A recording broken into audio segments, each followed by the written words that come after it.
মানে স্পিকার ছিলাম 7-8 বছর আগে, যখন আমি ওই নারী নির্যাতন বিল পাশ করি, তখন আমি মাননীয় প্রধানমন্ত্রী তখন বলছিলাম, মাননীয় প্রধানমন্ত্রী আপনি নারী নির্যাতন বিল পাশ করতে ভালো কথা, কোনো অসুবিধা নাই, পুরুষ নির্যাতন বিল পাশ করাও তো কিছু প্রয়োজন আছে। পরে বলছে যে এটা এই মুহূর্তে প্রয়োজন নাই, পরে দেখা যাবে যদি হয় তাহলে করা হবে। কিন্তু 6 বছর চলে গেছে, এখনো করে নাই। কিন্তু মাননীয় প্রধানমন্ত্রী তো খবর টবর রাখেন না। আসলে শুধু আমার ঘরে নয়, সারা বাংলাদেশে কিন্তু পুরুষ নির্যাতন কিছু যে হচ্ছে না, এই কথাটা ঠিক না। এটা কিন্তু মারাত্মকভাবে হচ্ছে। ভুক্তভোগীরা এটা কিন্তু আসলে টের পাচ্ছে। তো সবাই তো আসলে জান্নাতে যাওয়ার বিভিন্ন সিস্টেম সবাই খালি বলে জান্নাতে কিভাবে যাবে না যাবে। আমি চিন্তা, আমি কি বলবো, আমি চিন্তা দেখলাম যে আচ্ছা ঠিক আছে, জাহান্নামে যাওয়ার সিস্টেম নাই সম্পর্কে কিছু বলি, যে কেমনে সহজে জাহান্নামে যেতে পারবে। ঠিক আছে, তো জাহান্নামে যেতে পারবেন এটা নিয়ে যখন চিন্তা ভাবনা করলাম, আজকেই চিন্তা ভাবনা করতেছিলাম যে জাহান্নামে যাওয়ার সবচেয়ে সহজ সিস্টেম কি কি কারণে মানুষ জাহান্নামে যাবে। এটা যখন চিন্তা করলাম তখন দেখলাম যে কোরআনে আল্লাহ এক জায়গায় বলছেন যারা জাহান্নামে গেছে, একদম জাহান্নাম থেকে কথা বলতেছে, ওরা বলতেছে যে আফসোস করতেছে, জাহান্নামে গিয়ে তো আর কেউ খুশি থাকবো না নাকি, আফসোসই বলবো। কোরআনে বহু জায়গায় এরকম আছে যে জাহান্নামে গিয়ে আফসোস করতেছে, যে ওকে যদি বন্ধু হিসেবে না নিতাম, এই ধরনের বহুত আয়াত আছে কোরআনে। তো ওইখানে দেখলাম তারা বলতেছে, এটা সূরা মুলকে 10 নম্বর আয়াতের মধ্যে এটা বলা আছে যে তারা আফসোস করতেছে, আমরা যদি আহ্বান শুনতাম, মানে ঈমানের দিকে আহ্বান করতেছে, ইসলামের দিকে আহ্বান করতেছে, এই আহ্বান যদি সে মনোযোগ দিয়ে শুনতো, অথবা নিজের জ্ঞান বুদ্ধি কাজে লাগাতাম,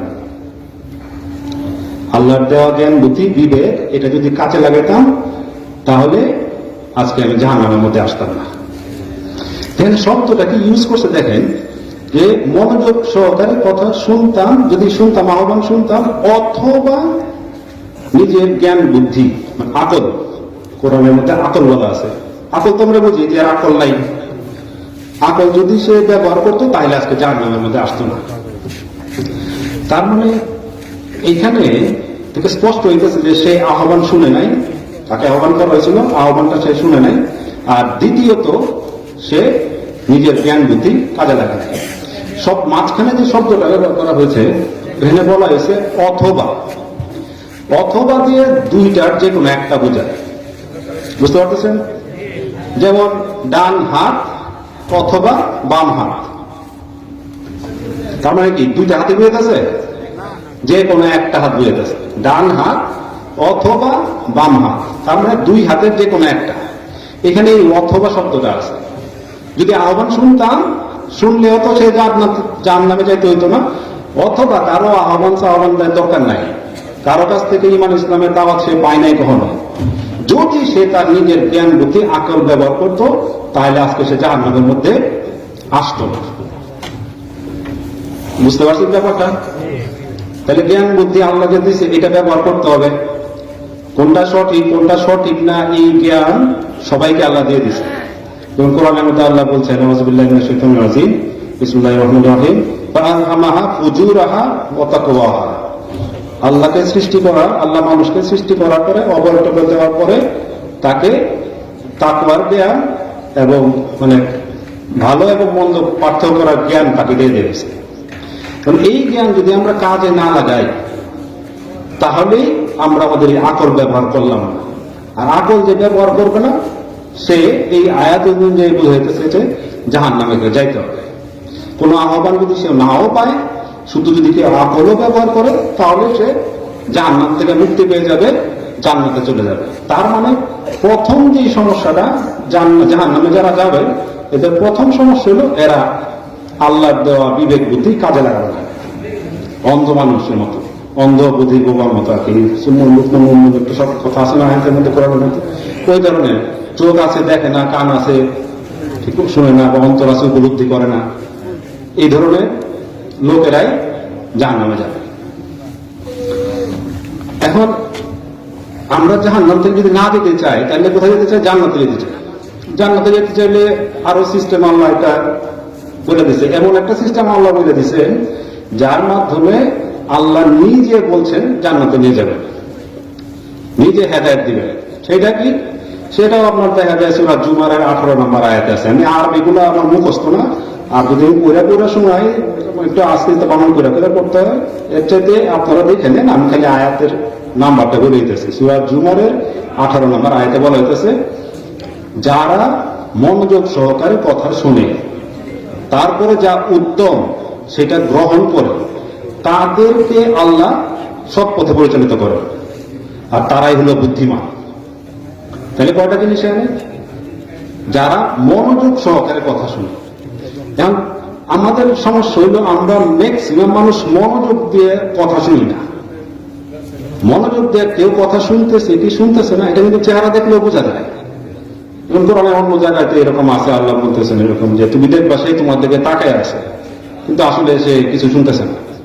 এই ধরনের কথা আছে, একদম হুবহু মনে নেই, এই ধরনের কথা আছে। দেখবেন চেহারা দেখলে, অন্য মানুষকে থাকলে চেহারা দেখলে বোঝা যায় না, এইরকম। তো কি করতে হবে? মনোযোগ সহকারে কথা শুনতে হবে। কারণ শোনার পরে তো খালি শুনলেই শেষ, শোনার পরে যেটা উত্তম, যেটা সঠিক, এটা গ্রহণ করতে হবে।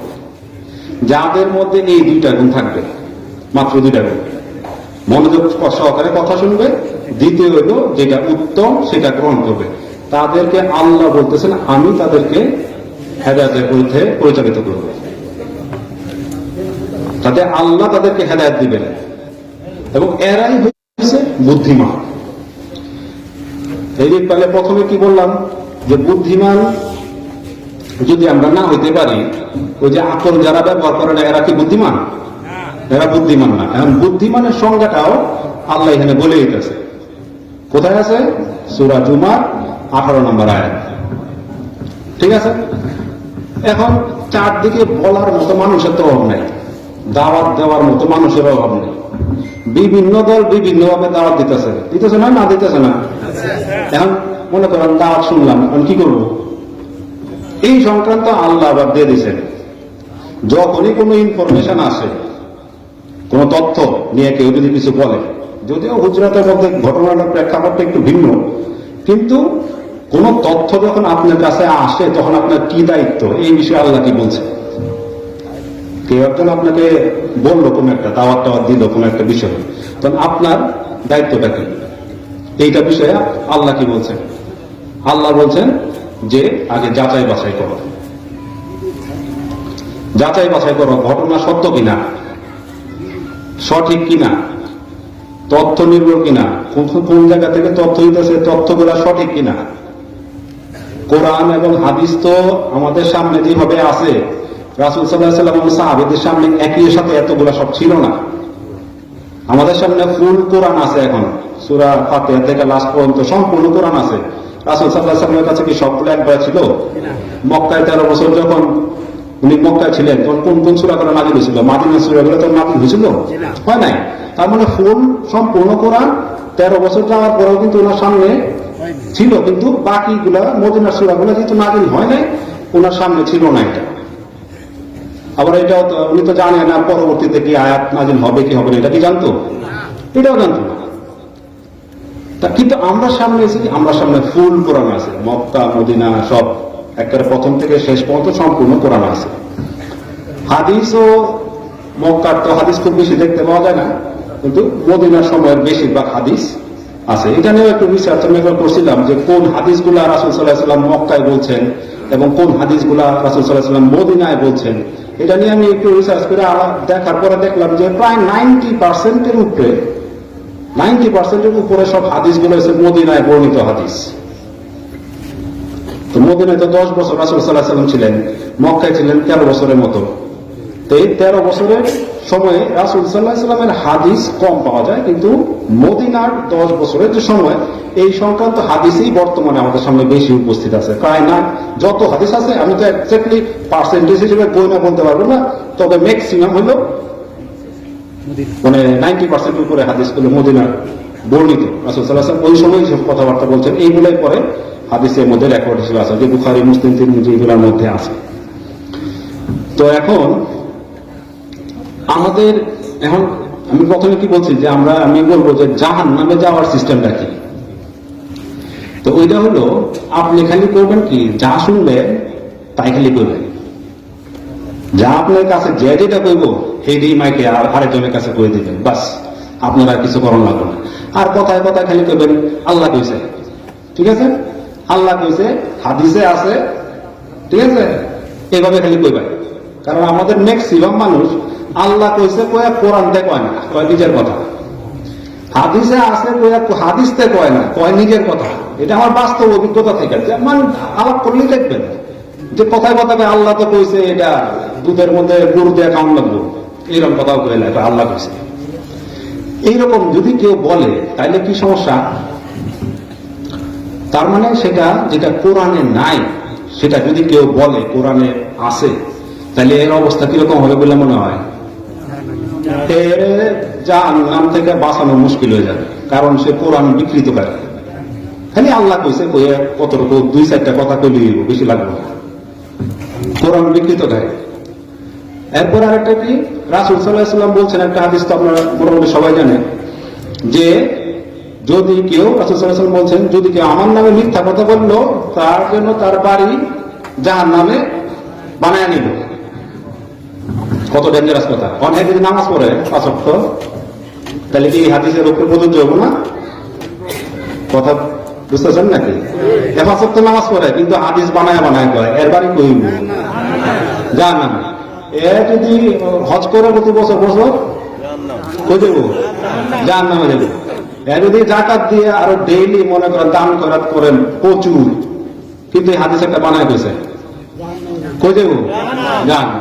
তো সবচেয়ে সহজ সিস্টেম না, কোনো পরিশ্রমে করতে হইল না, আপনার জিনাও করার লাগবে না জাহান্নামে যাওয়ার লেগে।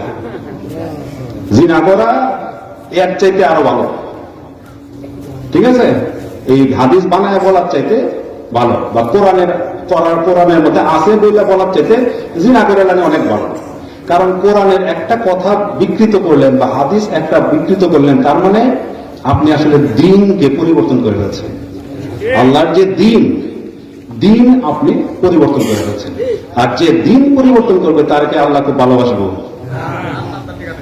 রাসূল সাল্লাল্লাহু আলাইহি ওয়াসাল্লাম খুব ভালোবাসবো নাকি? তো এর বাড়ি গুলো নইব। তাই আমরা কি সচরাচর এই কাজ হইতেছে না?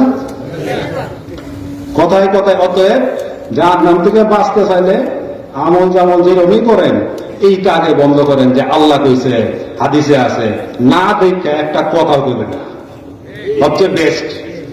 মুখ বন্ধ মানে আপনি বাচ্চা গেলেন। এরকম একটা হাদিসও মনে আছে, যে চুপ থেকে যে আপনার ঠিক শিওর নাই, এরকম আছে না, যে চুপ থেকে যে সে মুক্তি পেয়েছে, এই ধরনের আমার ঠিক মনে নেই, যে সে চুপ থাকলো সে নাজাত পাইল।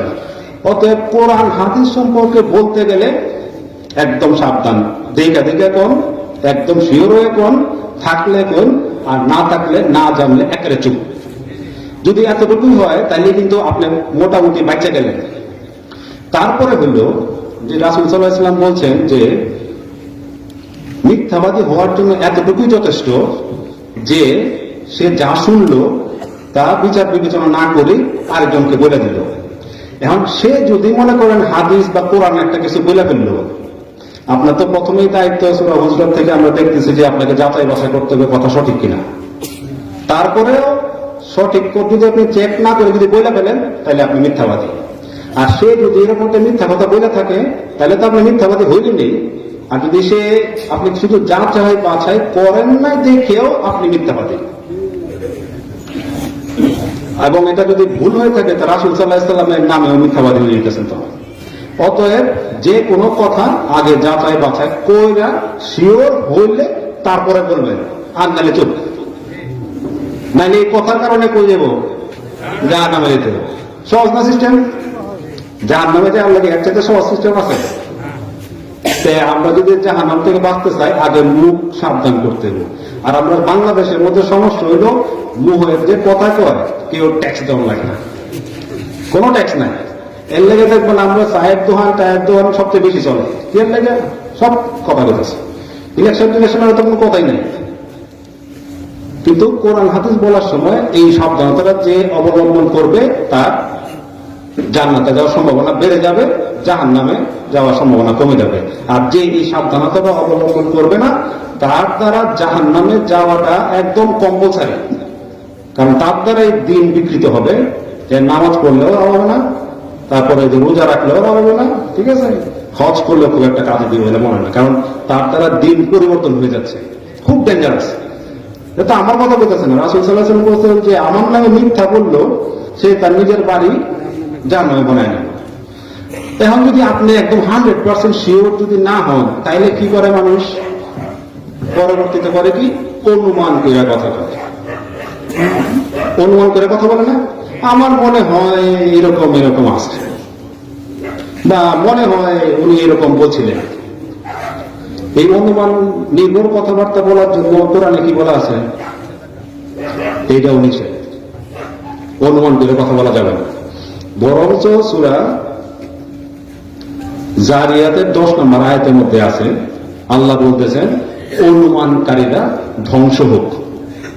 অনুমান করে কথা বলবেন, অনুমানকারীরা ধ্বংস হোক। এটা কে বলতেছে?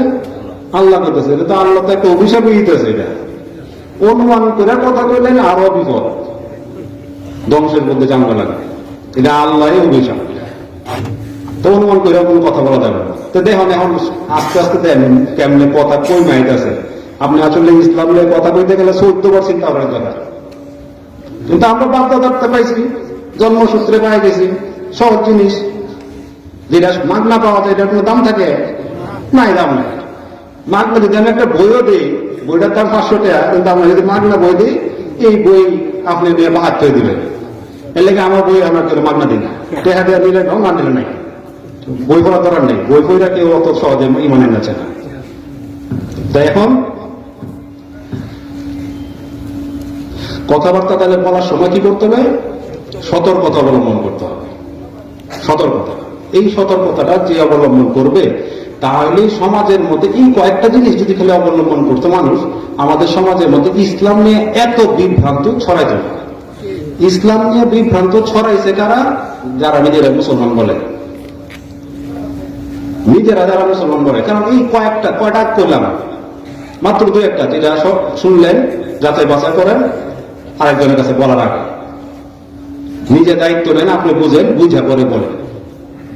এটাই করলেই বিভ্রান্তি ছড়ায় বন্ধ হয়ে যাবে। আসলে সত্যিকার অর্থে এগুলো বন্ধ হয়ে যাবে। আমরা তো ইনশাল্লাহ যে কোনো কথা বলার আগে 100% শিওর হয়ে তারপরে বলবো তো, নাকি?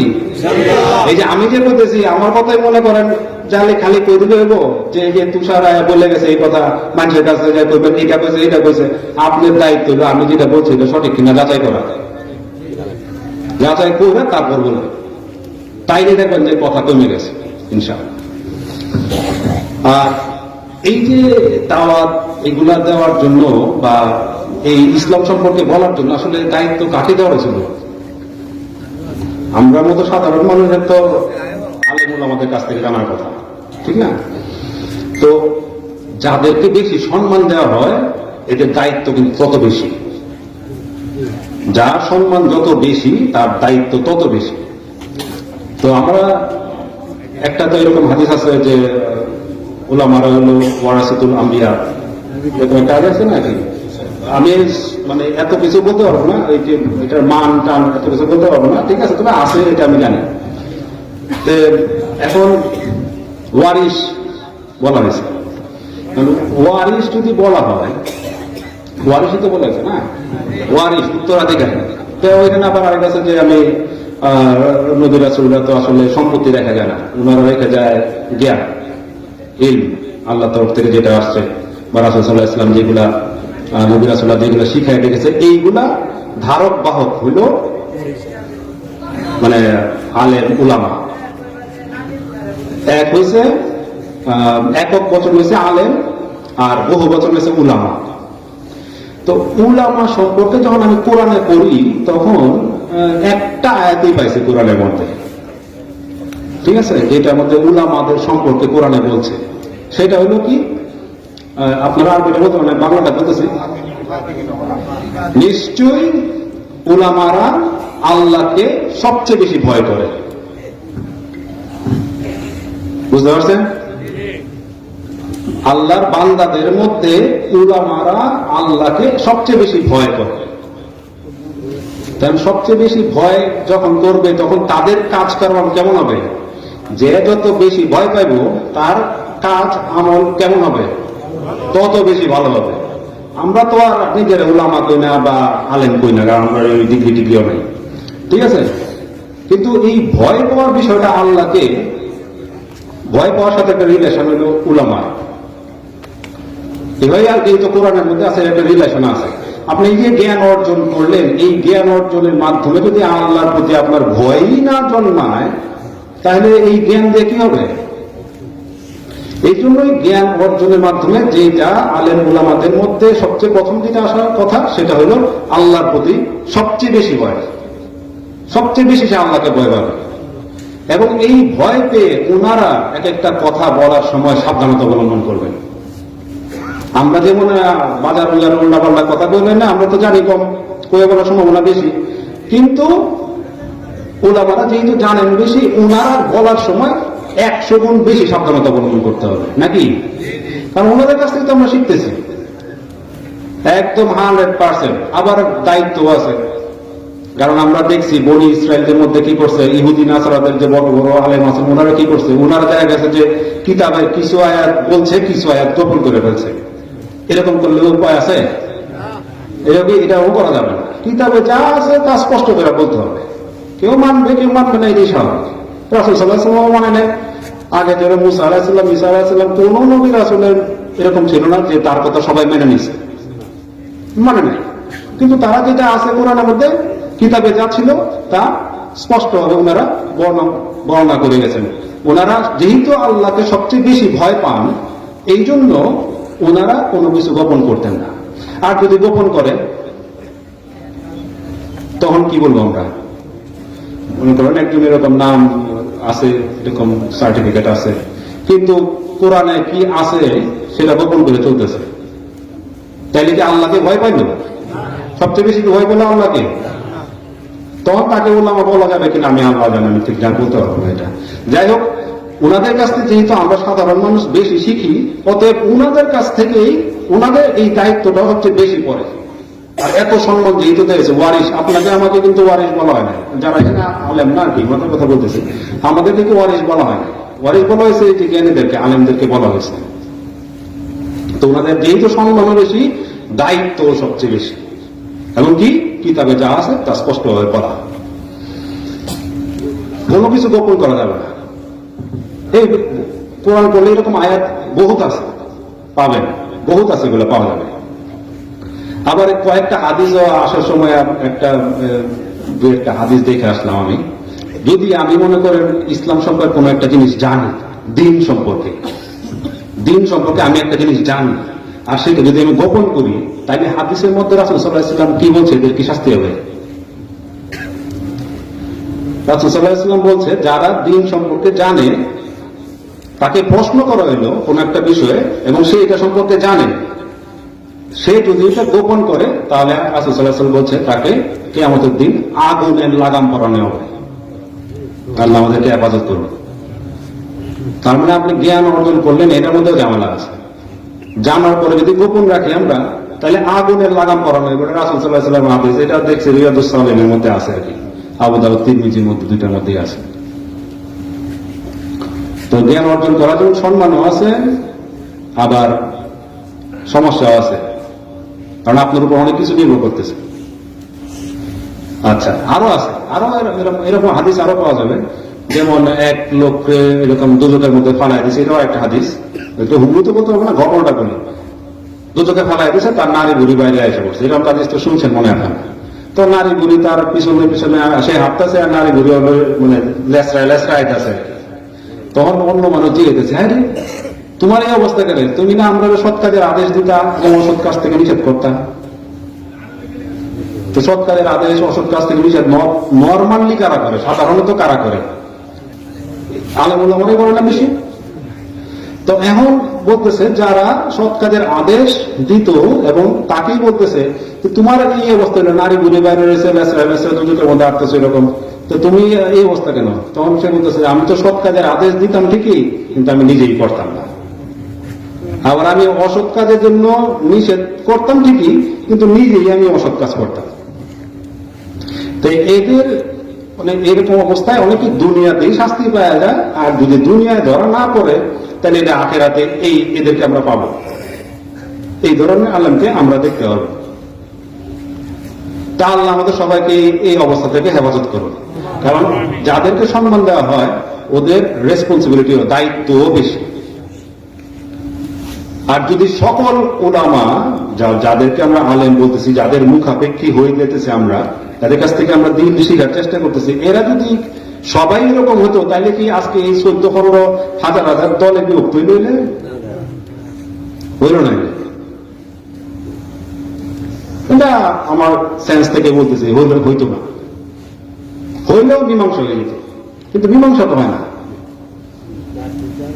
এটা তো আমরা সাহাবীদের মধ্যে তো দেখছি, তাদের মধ্যে ছিল, কিন্তু তাদের মধ্যে তো একটা মিল মহব্বত ছিল, একটা ঐক্যবদ্ধতা ছিল তাদের মধ্যে, এইরকম বিভক্ত ছিল না। এটার কারণই হলো যে আমরা আসলে ওই যে সহমর্মিতা, ধৈর্য ধারণ, আরেকজনের এক একটা জিনিস মেনে নেওয়া, ছোটখাটো জিনিস, এই নফল মুস্তাহাব বিষয় এইসব নিয়ে তর্ক করা, এইগুলা নিয়ে এত বেশি আমরা নাড়াচাড়া এক সময় হয়ে যায় যে এইগুলা ফরজের চাইতে বেশি গুরুত্বপূর্ণ দেওয়া হয়ে যায়। তো আমাদের আগে বুঝতে হবে ইসলামের মূল কোনটা বেশি গুরুত্বপূর্ণ, সবচেয়ে বেশি গুরুত্বপূর্ণ কোনটা? গুরুত্বপূর্ণ হলো ফার্স্ট হলো কুফর শিরক সম্পর্কে জ্ঞান অর্জন করা। কুফর শিরক সম্পর্কে যদি আমি না জানি, আমি যত ভাবেই সুন্দরভাবে আমল করি না কেন, যত আমলই করি না কেন, যদি আমি কোনোভাবে কুফর শিরকের সাথে লিপ্ত থাকি, তাহলে আমাকে ওই সকল আমল গ্রহণযোগ্য হবে? কোনোভাবেই গ্রহণযোগ্য হবে না। এবং কুফর শব্দের অর্থ হয়েছে অস্বীকার করা, অমান্য করা, বিদ্রোহ করা। বাংলা শব্দটা জানলেও আমরা বুঝতে পারি কুফর দিয়ে কি বোঝায়, কিন্তু বাংলা যদি না বুঝি তখন আমরা বুঝতে পারবো না। কোরআন পড়ব ঠিকই, কিন্তু বুঝতে পারবো না যে কাদের কথা বলা হইতেছে। শিরক করা হইলো মানে কি আল্লাহর মতো এরকম ক্ষমতা, গুণাগুণ, অধিকার এরকম আছে। তো প্রথম হলো যদি কারোর মধ্যে কুফর এবং শিরকের সমস্যা থাকে, তাকে আমল নিয়ে কথা বলে লাভ নাই। এর যত আমলই করুক না কেন একটাও তো গ্রহণযোগ্য হবে না, নাকি হবে? আমার তো কোনোভাবেই, কারণ আল্লাহ বলছে যারা শিরক করে তাদের গুনাহ আল্লাহ কষ্টিন কালে মাফ করতো না। অন্য যে কোনো গুনাহ আল্লাহ চাইলে মাফ করে দিতে পারে। এরকম একটা হাদিসও আছে, মনে হয় মুআয ইবনে জাবাল রাদিয়াল্লাহু আনহু সাথে রাসূল সাল্লাল্লাহু আলাইহি ওয়াসাল্লাম এই হাদিসটা বলছেন যে যদি বান্দা শিরক না করে মারা যায় এবং তাইলে আল্লাহ তার সকল গুনাহ মাফ করে দেবে। পরে মুআয ইবনে জাবাল রাদিয়াল্লাহু আনহু বলছে সে যদি জিনা করে, চুরি করে, তারপরেও? পরে বলছে রাসূল সাল্লাল্লাহু আলাইহি ওয়াসাল্লাম বলছে হ্যাঁ, সে যদি জিনা করে, চুরি করে, তারপরে। কিন্তু এরকম 2-3 বার বলছে, 3বারই রাসূল সাল্লাল্লাহু আলাইহি ওয়াসাল্লাম এই কথা বলছে। আমার হুবহু কথাটা মনে নাই, কিন্তু আছে এরকম। এটা বুখারী মুসলিম এগুলোর মধ্যেই হাদিসটা আছে।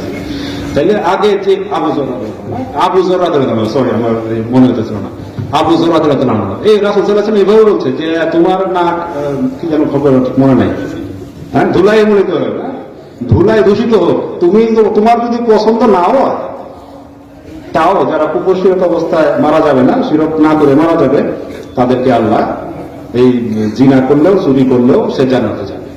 কিন্তু মজার বিষয় হইল কুফর শিরকের মধ্যেই দেখা গেল যে আমরা যদি টান দেওয়া শুরু করি টালি খাতা নিয়ে যে কোনটা আর কোনটা কোনটা কুফর কোনটা শিরক, তাইলে এই মধ্যে থেকে আমরা দেখুন যে বাড়িতে পারতেছি আমূল্যে কথা বলুন মূল সময়।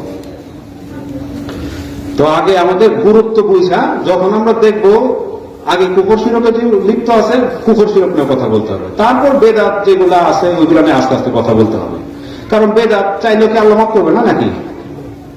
যেমন আমি বলি বেদাত কি নতুন সৃষ্টি? তো যেমন আমি মনে করি সব যতটা আছে আমল সব আমি সহিভাবে করলাম, এখন একটা নতুন আমল আমি বের করলাম, সব আমল সহিভাবে করলাম, কোনো সমস্যা নাই, একদম যেভাবে আছে করলাম, কিন্তু এটা নতুন বাইর করলাম, যেমন সূর্যের দিকে তাকায় সূরা ফাতিহা করলে এটা কুরআন খতমের সব হইব, এটা আমি ডেলি ডেলি করি, ঠিক আছে?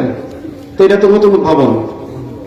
এবং আমি যদি এটা করে যদি মারা যায়, আমি অন্য সকল সুন্নাহ ঠিক মতো করলাম, কিন্তু এটা যদি করে মারা যায়, তাহলে কি এটা কি শিরকের পর্যায়ে পড়বে? চিন্তা করার বিষয়। অতএব আগে কুফর এবং শিরকের মধ্যে যখন কেউ থাকে, ওইগুলো নিয়ে আগে গুরুত্ব নিয়ে কথাবার্তা বলা দরকার। তাহলে দেখবেন যে সমাজের মধ্যে এই মানে জান্নাতে যদি না যেতে পারি, তাইলে আর এই আমল টামলের কথা বলতে লাভ নাই। এই সকল আমল এগুলো করার উদ্দেশ্যই তো জাহান্নামের আগুন থেকে বাঁচা এবং জান্নাতে যাওয়ার জন্য। আর যদি কুফর শিরকে থাকেন, তাহলে আপনারা কোনো চিন্তা করতে হবে না, ডাইরেক্ট জান্নাত, ডাইরেক্ট জান্নাত সহজ। আল্লাহ আমাদের সবাইকে জাহান্নামের আগুন থেকে বাঁচার জন্য তৌফিক দান করুন, এবং আমরা সঠিক দিন জানার জন্য এবং কিভাবে আমরা আরো ঐক্যবদ্ধ হতে পারি সকলের মধ্যে, সবাই আগে আসতে পারি, এবং কোনটা সঠিক না এই বিষয়ে যাচাই বাছাই করতে পারি, গবেষণা চালায় যাওয়া দরকার, ঠিক আছে? এবং মন মানসিকতা যে কোনটা সত্য, আপনার সামনে যখন কোনো সত্য উপস্থাপিত হবে, তখন আপনার এই মন মানসিকতাটা থাকা উচিত যে আমি সত্যটা গ্রহণ করে নেব। সে যেই হোক, কামার হোক, কুমার হোক, জানো জেলে হোক, সে যদি একটা সত্য কথা বলে, তখন হলো আপনি সত্যটাকে মেনে নিতে হবে। কারণ কি, এই হাদিসে রাসূল সাল্লাল্লাহু আলাইহি ওয়াসাল্লাম বলছেন না যে সত্য, অহংকারের সংজ্ঞা বলছেন রাসূল সাল্লাল্লাহু আলাইহি ওয়াসাল্লাম, সবটা বলতেছে না, ওই যে সুন্দর কাপড় জুতা পরিধান করা কথা বলছিল একজন সাহাবী, এটাকে কি অহংকার কিনা? তখন রাসূল সাল্লাল্লাহু আলাইহি ওয়াসাল্লাম বলছেন না, এগুলো অহংকার না। অহংকার হলো সত্য অস্বীকার করা এবং অন্যকে ছোট করে দেখা। কারণ আমি আলেম না, ঠিক আছে, এখন আমি একটা ইসলামের কথা কইলাম, এখন যদি জানে না কি কইলো, এটা তো আমার কথা কইতেছে না, আমার কথা কইতেছে, আমার বাপের কথা কইতেছে যে কোরআনের মধ্যে আছে কিনা। আজ থাকলে আপনি যদি না মানেন, তাহলে আপনি কি সত্য অস্বীকারী, ঠিক আছে? এই অস্বীকারী কারা? রাসূল সাল্লাল্লাহু আলাইহি ওয়াসাল্লামের হাদিস অনুযায়ী এই অস্বীকারী অমান্যকারীকে বলা হয় অহংকারী। আর অন্য একটা হাদিস আমরা পড়ছি না, যাররা পরিমাণ অহংকার যার থাকবে সে জান্নাতে প্রবেশ করতে পারবে না। যাররা পরিমাণ অহংকার যার থাকবে সে জান্নাতে প্রবেশ করতে পারবে না। কারণ অহংকার হলো সত্য স্বীকার না করা। এটা রাসূল সাল্লাল্লাহু আলাইহি ওয়াসাল্লামের হাদিসে আছে। তাহলে আমাদের সবাইকে জান্নাতে যাওয়ার জন্য প্রস্তুত হওয়ার তৌফিক দান করুন, চেষ্টা করার তৌফিক দান করুন, এবং জাহান্নাম থেকে মুক্ত থাকার জন্য আল্লাহ আমাদেরকে কবুল করুন। আমিন। আলহামদুলিল্লাহি রাব্বিল আলামিন। আসসালামু আলাইকুম ওয়া রাহমাতুল্লাহি ওয়া বারাকাতুহু।